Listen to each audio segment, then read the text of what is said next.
Quando os soldados tentaram escoltar a condessa para seu quarto, que seria sua cela até o dia do julgamento, a porta, aquela porta, se fechou violentamente.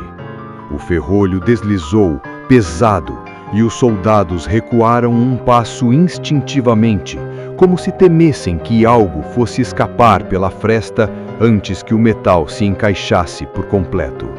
Erzsébet Báthory permaneceu de pé, imóvel, e agora mantinha os olhos fixos em Thurzo. Uma raiva indescritível aflorava de seus próprios poros. Ela era tanto bela quanto apavorante, e seu olhar magnético fascinava Thurzo ao mesmo tempo em que o aterrorizava. Um trovão distante cortou o silêncio, embora o céu estivesse limpo. Depois veio o frio congelante permeando todos os corredores da masmorra. As tochas presas às paredes oscilaram, e uma delas se apagou sozinha, cuspindo uma espiral de fumaça negra. Um soldado levou a mão ao pescoço. Está ouvindo isso? Um dos soldados murmurou. O outro balançou a cabeça. Do que você está falando? Ouvir o quê? O sussurro atravessou o corredor como um sopro coletivo, indistinto, feito de muitas vozes falando ao mesmo tempo. Do outro lado da porta, Erzsébet sorriu. As paredes rangiam agora, como algo que se contorce de ódio. Os espelhos do corredor começaram a embaçar e formas se desenhavam sob o vidro, pressionando-o por dentro. Um dos soldados rapidamente se afastou. Mas que dia! Tem alguém ali! Vejam, tem alguma coisa ali! O que é aquilo? Por Deus! Por Deus! Eles estão aqui! Querem me pegar! Por favor, vice-rei, me acuda! Não, não, não! Saiam de mim! Não vão me pegar! Não! Ah! Antes que alguém pudesse alcançá-lo, ele se lançou para fora. O som do impacto ecoou pelo pátio como um tambor surdo. Logo depois, as cortinas do salão leste começaram a arder sem que chama alguma as tocasse. O tecido antigo subiu em labaredas rápidas, espalhando fumaça espessa pelos corredores. Criadas correram, gritando. Uma delas caiu de joelhos pela escadaria, batendo a cabeça repetidas vezes e morrendo em seguida. No pátio interno, duas jovens tropeçaram próximas ao poço. Uma delas implorava. Mandem eles embora! Eu não aguento mais! Condessa, me ajude! Não pode ser! Mas o que são essas coisas? Soltem, soltem! Estão me agarrando! Então, uma criada tentou se agarrar à outra, mas mãos invisíveis puxaram seus tornozelos. O grito durou pouco. A escuridão já havia as engolido. Erzsébet gargalhava alto, embevecida ante o poder de seus espectros. Teve certeza que, com a ajuda da escuridão, iria conseguir se safar daquela situação. Mas então, toda essa atividade sobrenatural cessou, após um grito de Darvúlia. Parem, servos de Erdanc! O tempo dessa mulher cessou. Ela está condenada. Não precisamos mais desse instrumento. Fiquem contentes. Vosso mestre teve uma grande e frutífera colheita. Frutos frescos e doces. Deixem essa pobre alucinada sofrer. Ele se divertirá com isso.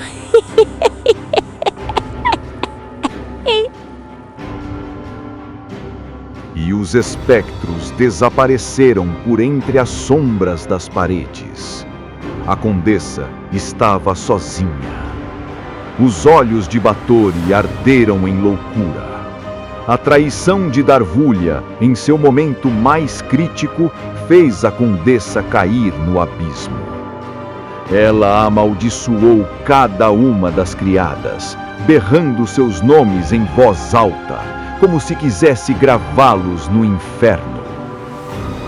Vocês falharam. Todas falharam comigo, seus vermes imundos. Rosnou a condessa. Sua voz se misturava a sons inumanos, diabólicos, e ultrapassavam as paredes. As criadas ajoelhavam-se pelo castelo, tremendo. Que a carne de cada uma de vocês apodreça antes da morte. Que seus sonhos sejam devorados. Que a demência tome conta de suas cabecinhas inúteis. Ilona, ao ouvir as palavras da condessa, tropeçou. Levou as mãos ao rosto, arranhando a própria pele, soluçando entre risadas e pavor. Não, eu sempre fiz o que a senhora mandou. Escolhi as melhores nas estradas da floresta. Limpei tudo direitinho. Ilona falava desconsolada, agarrando os próprios cabelos. Eu ficaria eternamente bela como vossa graça. A senhora prometeu. Por quê? Por que eu que eu fiz contra a senhora? Meu rosto, ele está derretendo. Ah, não! Vejam todos! Minha senhora me amaldiçoou! Ah, minha senhora não quer saber mais de mim! Eu não aguento mais! Eu não consigo! Aquilo estava acontecendo somente em sua mente. Ela estava ruindo. Seus gritos rasgaram o ar. A criada começou a balbuciar frases desconexas, falando de sombras nas paredes, de vozes sussurrando sob sua pele, apertando e cortando seus dedos. Sua mente se partiu ali, diante de todos. Ela se tornou um vegetal, inerte para sempre, e os guardas a levaram. Quando Turso percebeu que aquele macabro teatro havia cessado, gritou para seus homens levassem a condessa para seu quarto e cerrassem sua porta. Logo, todos os criados foram presos ali mesmo na masmorra. Na última noite antes do julgamento, Darvúlia visitou a condessa em segredo, aparecendo magicamente na cela improvisada no castelo. A condessa, enfraquecida, sentada no chão, ergueu o olhar quando a névoa começou a se formar no canto da sala. Veio zombar de mim, Darvúlia. Maldita seja você, velha feiticeira.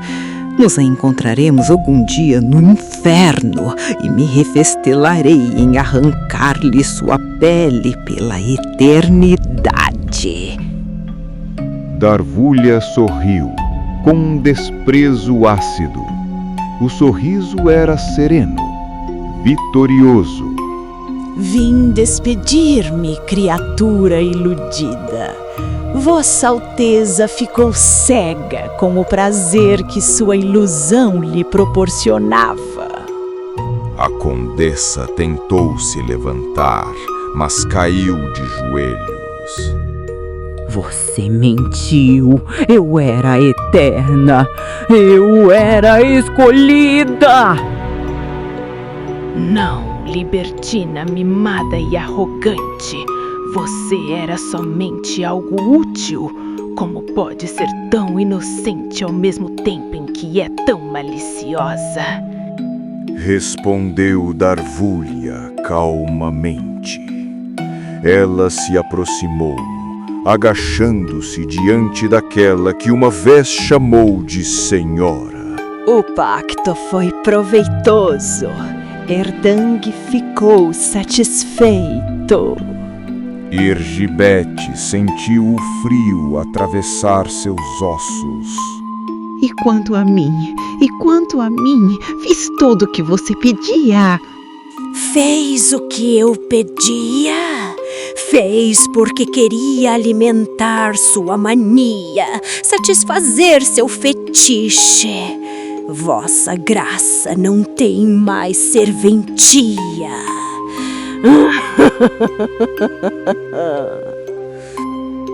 Os espectros deste castelo não vão embora. Eles são seus agora, para sempre. Vão lembrá-la e torturá-la em todos os poucos dias restantes da sua miserável vida. Darvulha soltou uma gargalhada demoníaca que fez o ambiente se tornar ainda mais insuportável. E então, da mesma forma que entrou, Darvulha dissolveu-se na névoa. Durante anos, Ergibete acreditara ser a escolhida e que o poder que mantinha sua juventude vinha de um ritual ancestral transmitido pela feiticeira Darvulha. Báthory pensara que Darvulha era sua criada mais fiel, mesmo com a condessa a menosprezando como fazia com todos. O sangue jovem, o sofrimento, os banhos escarlates, tudo isso, afirmava a feiticeira, alimentava a própria essência da juventude eterna, que era sua para usufruir e se deliciar. Mas isso era apenas uma mentira conveniente, a primeira camada de uma verdade muito mais sombria. Darvulha não servira à condessa, e sim a Erdang, o demônio das antigas crenças da Hungria, senhor da corrupção das almas do mundo, que se alimenta do desespero prolongado. Cada jovem torturada, cada grito abafado nas paredes do castelo, cada banho de sangue tomado em devoção vaidosa, tudo era oferenda. Tudo alimentava Irjank. A juventude concedida à condessa não era recompensa, era uma isca. O ouro dos tolos, o suficiente para mantê-la obediente, cega, faminta por mais. Darvulha tinha como missão coletar almas puras entregues em sofrimento. Ergibete, com sua insaciável vaidade, foi o veículo perfeito. Naquela mesma noite, a velha criada Catarina tentou fugir do castelo.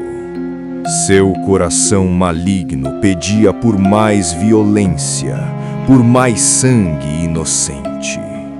Ela não queria juventude eterna, queria infligir sofrimento para sempre.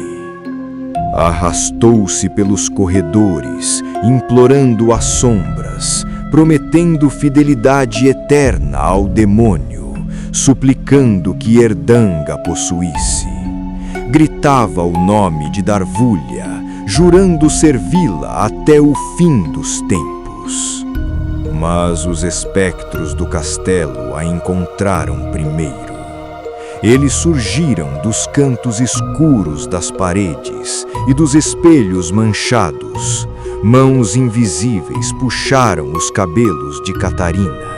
Risadas ecoaram dentro de sua mente.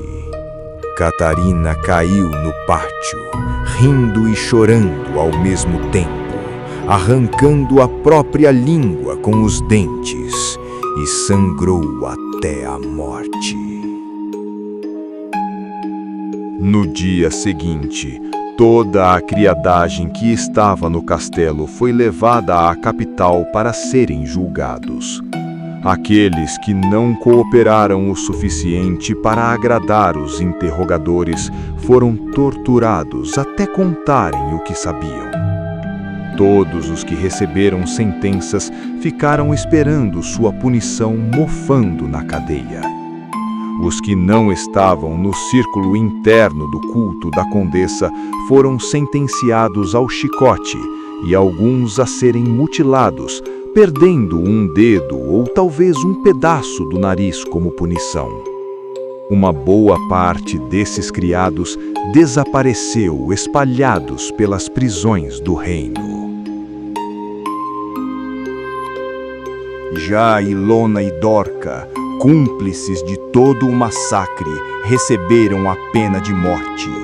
Queimaram na fogueira até reduzidas ao pó. Seus gritos subiram ao céu cinzento, mas ninguém respondeu. O povo assistiu em silêncio, não por justiça, mas por alívio. A condessa seria julgada em seu próprio castelo. O rei queria manter a situação longe dos olhares públicos, pois também ele tinha o que ganhar com essa situação, suas intenções veladas. Ergibete foi por Turso escoltada até a presença do juiz. Sua juventude antes eterna lhe escapando, sendo drenada pouco a pouco. Enquanto Ergibet Báthory era conduzida diante do tribunal, longe dali, em uma sala silenciosa do Palácio Real, o rei Matias II da Hungria observava a chuva cair contra as janelas altas. O mal não vivia só nas masmorras de Cheite, mas também na mais alta cúpula do poder. Ele não estava sozinho. Um de seus conselheiros mais antigos permanecia a alguns passos de distância, as mãos cruzadas, a voz baixa demais para ser ouvida por ouvidos indesejados. Majestade, confesso que o destino da condessa chega em um momento curioso. Matias não se virou de imediato. Curioso? Ou seria conveniente? Disse o rei. O conselheiro permitiu-se um leve sorriso, contido. Conveniente, claro. Ergibet Báthory controla mais terras do que muitos nobres juntos. Mais, inclusive, do que a própria coroa. O rei fechou os olhos por um instante. Matias finalmente se virou. Eu sei perfeitamente o que ela possui. Cada campo, cada aldeia, cada castelo. O conselheiro deu um passo à frente. E não podemos ignorar a dívida, Majestade.